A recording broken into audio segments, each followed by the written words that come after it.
If there's one thing in common with most ineffective landscaping job ads right now, it's demanding that everyone has at least 3 years of experience doing landscaping. But what if you accepted applicants who had no landscaping experience for a paid internship? Could it work? Find out if paid internships with inexperienced professionals is working, or rather, just how well it's working, in this exciting interview with repeat podcast guest Monique Allen, who runs the Garden Continuum, a landscaping company out in Massachusetts, who also wrote the book Stop Landscaping, Start Life-Scaping. This year, like many landscapers, Monique found herself understaffed and having to deal with supply chain issues and COVID, whatever's happening right now. And she did some things that were really bold. She made some decisions to try some new things this year, like having flexible hours, having part-time employees, having her team drive directly to the job site instead of to the office first. And in this interview, she talks candidly about what worked and what she'll do again, and also what didn't work. I'll share a win with you that Monique has the mindset that she's the gardener of people on her team. And she may be onto something really big here by having a full-time employee experience manager. Find out what's working in her recruiting and retention in today's episode. We weren't getting the leads that I knew we could. We weren't getting the right leads. What started happening is that our leads are more qualified. Our sales have probably gone up by about 10 to 15% a year. We're going to increase our sales volume by $1 million in a year. What's up, everyone? Jack Jostes here, and welcome to the Landscaper's Guide to Modern Sales and Marketing podcast. You know, I love running this show because I get to talk to interesting people. And if there's one thing that green industry has in common, you are resourceful. You take challenges in the environment and make beautiful things happen. But a lot of times landscapers haven't really become leaders of people, or maybe that part doesn't come naturally to them. And that's one of the topics that I'm really interested in. And today's interview was so inspiring to me that I actually invited Monique to be a panelist at the Landscapers Modern Sales and Marketing Summit. That's our 2-day virtual event on November 17th and 18th. And I invite you to join me there because we're going to be talking about recruiting. We're going to be talking about retention. I have a panel. I have sponsors this year. It's going to be really cool, but you're going to want to get your ticket right away because early bird tickets are running out. And I'm only going to be doing live website reviews for the people in order that they register. So grab your ticket while you still can at landscapersummit.com. Now, let's see what we can learn about recruiting and technology and things that are working right now in this exciting interview with Monique Allen. All right, one last thing. Now, when I was editing this, I realized that Monique and I ended up talking for close to an hour, and it was gold, but it's kind of a lot to listen to in one sitting. So I've released this as 2 parts, and you can listen to the second part of our conversation available exclusively as an audio podcast, available on Apple Podcasts, Spotify, and you can read the transcript and play it directly on our website at ramblinjackson.com/podcast. So I hope you enjoy part 1 of this 2-part conversation, and let's hear what Monique has to say. Monique, thanks for coming back on the show. Thank you. I'm really happy to be here. Excited to have this conversation. And Monique, before we pressed record, you were telling me about profound suffering when it comes to labor in the past year. And I wanted to interview you because you've tried some new things this year that, you know, in spring, you and I were emailing and I'm like, well, I'm going to invite Monique on the show in the fall to see, well, how did it work? So Monique, tell me some bad news. What were some of the suffering that either you experienced or that you're seeing with some of your clients?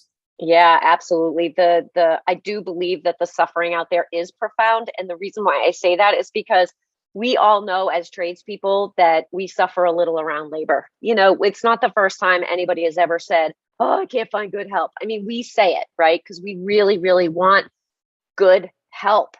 And one of the things that I'm always trying to wrap my head around and get my clients to wrap their head around is, what does that mean? What is good help? And the interesting thing is the suffering in the past has been, somebody shows up late, or they did a thing wrong, or they have to leave early. It's a different kind of suffering. This suffering was profound because nobody could find anybody. It was just crickets. It was so difficult to navigate, especially in the spring, that and for landscapers, it was so profound because spring is our toughest season. It's just, it goes from 0 to 100 so quickly. So the profound nature of the suffering was, I don't even know what to do. I would take somebody who was terrible right now. I just need somebody to help me lift heavy things and move them around. And so it just sort of created this swirl, and we were feeling it as well. And I think the other piece that made it profound was that all of us who got through 2020, we all made it through, right? We figured it out. We got creative. And we thought when we got to spring of 2021, we were going to be home free. We figured it out. We did it. And new things happened. People showing up with serious anxiety, people showing up with new fear that we didn't expect, people whose families had issues, and we didn't expect that drop off. So that's what I mean by profound. I think it was a bit blindsiding for everybody. Well, yeah, it was, certainly a hard last year, and, profound suffering is nothing to laugh at. It's real, and, a lot of people in the industry are experiencing it. There are some things that you've tried that have worked, that were new this year, new to 2020. And before you dive into some of those things, tell us a little bit about, how long have you had your landscape company, and roughly how many employees have you had during peak seasons in the past? And just kind of help people understand, maybe they haven't heard of you, some of your experience in the industry. Yeah, absolutely. So my company is called the Garden Continuum. We're located in Massachusetts. We're design, build, and fine gardening. And we work in the eco space, so in the sustainable landscape space, really working on regenerative landscape processes, which was why I wrote the book, Stop Landscaping, Start Life-Scaping, which says the idea of life-scaping really was to look at the long game, the long evolutionary game of what it means to build and manage a landscape. In our peak season, like the biggest we've been is probably around where we are now, is about 23 people. I may have hit 25 at one point, but it's been a real happy place, real manageable size, a size I like. We've got a site with some limitations, so I've been really mindful about growth and wanting to go deep instead of wide. So really develop the company with a lot of depth and a lot of solid footing, rather than to spread out thin and go wide. So has that meant that you've had to say no when clients ask you for certain services? Absolutely. It meant developing really solid partnerships with people who have specialties in areas that I just plain don't want to do. I got excited about building ponds and doing water features, and then was like, yeah, I don't want to take care of ponds and water features. So I found a great partner, somebody who that's all he does. So I'm really big on collaboration, really big on partnerships. It also means that I picked a revenue point and then said, I'm not growing anymore. I'm staying here. So really purposefully staying at a revenue point, and then working the OpEx and the below the line area to say, okay, how do I take more profit from that? And then working the above the line area and saying, how do I get more efficient at that? So before I grew, I capped it and said, I have to grow profit in this size before I'll grow. And that's worked really well. Well, good. And that's really what matters most. If you own the company, right, who cares if there are companies that do 10 million, but they're doing it at, 2% net profit. Right. And it's like, right. not a lot of fun. Right. A lot of stress to make 2% net profit. So that's really good. So tell me a little bit, what are some of the new things that you're doing with position types? So in the past, I think what did part-time used to mean at your company, and what are some of the things that you've experimented with this year? Yeah. So we work 5 days a week. Really important to me to have a weekend off. I did that very early on. So when this company started in 2000, I said 5 days a week, that's it. I want everybody to have a weekend, and I want people to work 5 days a week. Then it became, well, maybe we should have some part-time people. And so those part-time people can work 3 days a week or 4 days a week. And if they work 3 days, they have to work Tuesday, Wednesday, Thursday. And if they work 4 days, they work Tuesday, Thursday, whatever, Tuesday, Wednesday, Thursday, Friday, right? So that was hard, very hard, kind of drew that line in the sand. COVID blew everything up because now I didn't have enough trucks to transport all of my people singly. So I had to think about, how do I use personal vehicles? And so in 2020, with the crew we now had to figure out transportation in a different way, which meant I had to adopt a whole legal reimbursement program around people using their cars. So that was a big deal. Yeah. And then there was just a lot going on. So as we moved into 2021, and we realized that we were going to have a really hard time, I thought, well, maybe what I could do is I could create like a flex time, and I could have, so our managers get here at 6:30 and our crews get here at 6:45. I thought, well, maybe I could have crews arrive at 6:45 and then leave at like 1:30, thinking maybe I'm going to hire people who are parents, and I have to think about children. So I looked at the school schedule and I said, when do parents drop off their kids? When do parents have to pick their kids up? And I thought, okay, if it's a 2-parent household, maybe one drops them off and one picks them up. And so I thought, if I did a early start, 6:45, an early release, and then a late start, 10 o'clock, and then they work the full day. So I did these kind of overlapping, what we called first and second shift. And then overlapping that, I started to allow people to show up directly on the job, which for me is new. I know that's not totally new in the landscape industry, that other people do that.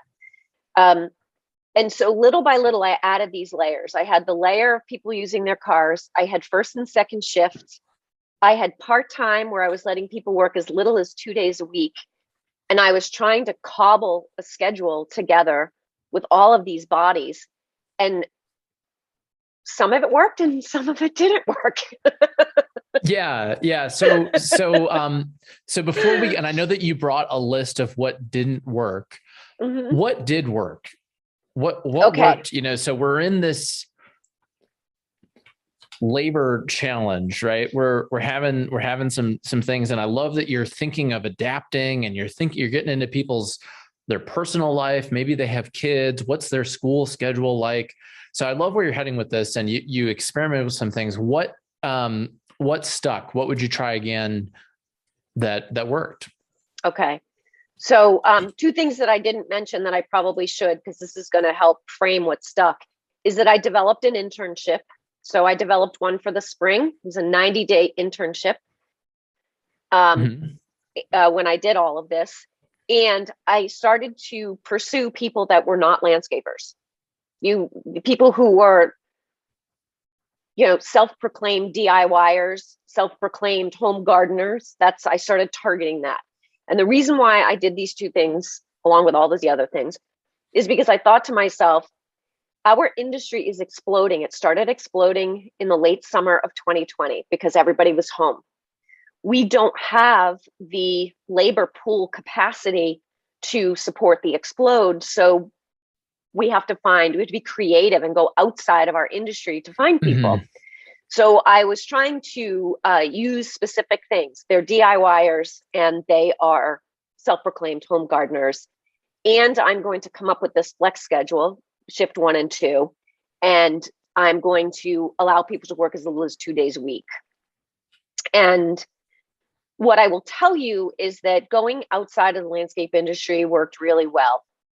And the reason it worked well is because I think humanity is ready to reconnect with nature. I really do.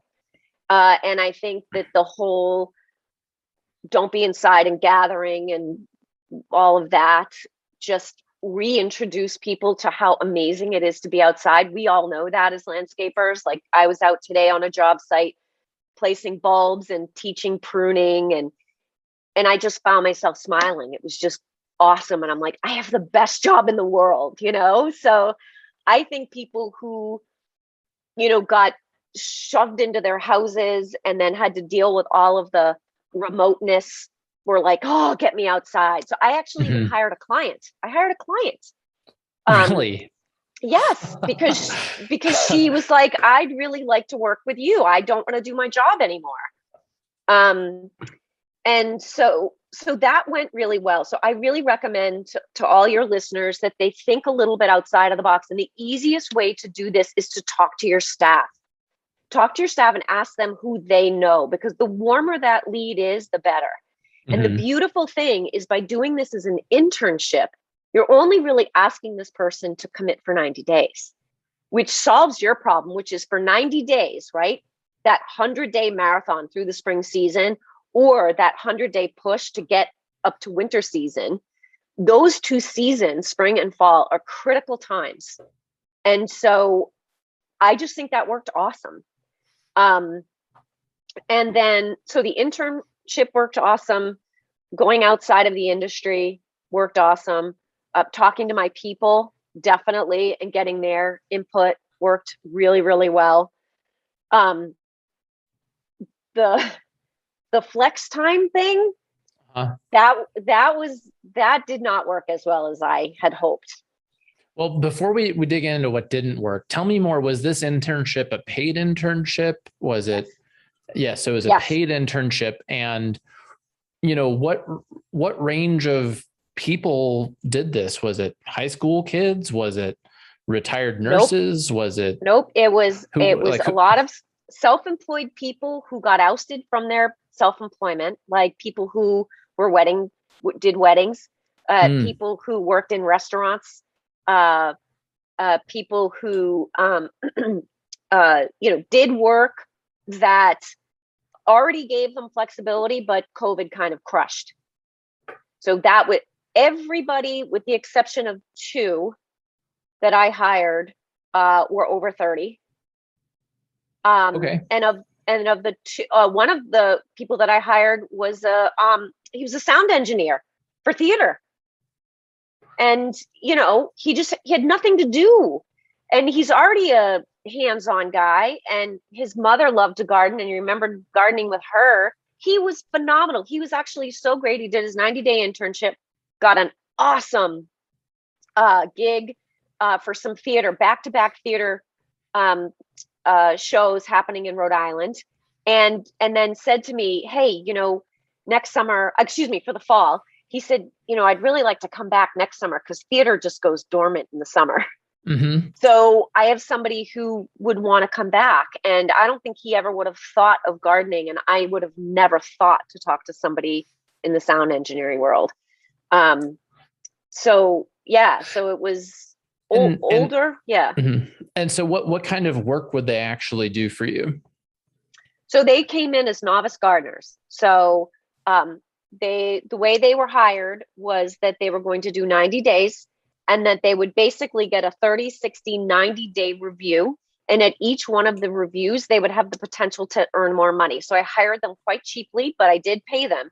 But I definitely framed it as an internship. I said, so you're coming here, you're a novice or home gardener, but I still consider that a novice. We're going to teach you. You're going to be such a better home gardener when you leave here. So if you never do anything else after this, you're going to rock your landscape, right? And we set strict KPIs. So for each 30 days, there was a strict 4 KPI set that was reviewed with them. And then they had to, get through those hurdles. And as they were getting through each one of those, jumping each one of those hurdles, they were able to make more money. At the end of the 90 days, we had the opportunity to offer them a full-time job, or say, thank you so much for your internship. This was great. If you'd like to come back for another internship in the fall or in the spring, you can come back. Or we could just say, thanks so much. I hope you got as much out of it as we did. Bye-bye. Well, and just in round numbers, how many people completed their internship? How many people, or let me start here. How many people were like 2 weeks in, like, wow, landscaping is really hard, I'm out? Oh, that is a great question. So one didn't even make it 30 days. Yeah. Okay. Out of how many? So how many did you have total? So altogether, we had 6 interns, and one did not make it out of the 30 days. And the second made it to about 65 days. Okay. And then the other 4. The other 4. So 2 are still here because they're the fall ones. And one is not only did we offer her a full-time position and she took it, I am now grooming her to move into sales. Woo. Amazing. Never, ever, ever would she have looked at doing sales for a landscape company, and never, ever, ever would I have known how to find her. Yes. Had I not done the internship. Love it. And then what about the last one? One. Or was that it? That was it. So 1 didn't make it, 2 didn't make it past. Yeah. And then that one was the sound engineer. He said he would love to come back and do another internship. Well, so, in terms of like hiring in the past, when you would have somebody start at an entry level position, are these similar numbers? Do you think? Like would 1 or 2 of them quit within the first month? Yeah, I don't think the numbers are all that different. I think that to have one person, I think the difference is that in the past, I didn't hire people that were such novices. Yes. You know what I mean? Right. So it would have been more of a disappointment. Yeah. Cause I look on Indeed with my clients all the time. They say, Jack, I can't hire anyone. And I look at their job posts and they're like, wanted, someone with 3 years of landscape experience who will work full time in the sun and must be able to lift 50 pounds. And by the way, we're paying $14 an hour. And it's like, you're just not going to find people with 3 years of experience who are going to make $14 an hour probably ever again. Right. So I think people need to get that out of their mind. And, but a lot of them say they can't get anyone to reply. And I'm not surprised, because there are plenty of other jobs that pay more that don't require any experience. Right. So that's interesting that you opened the door to people who had no experience, and they added value. They got work done for the most part.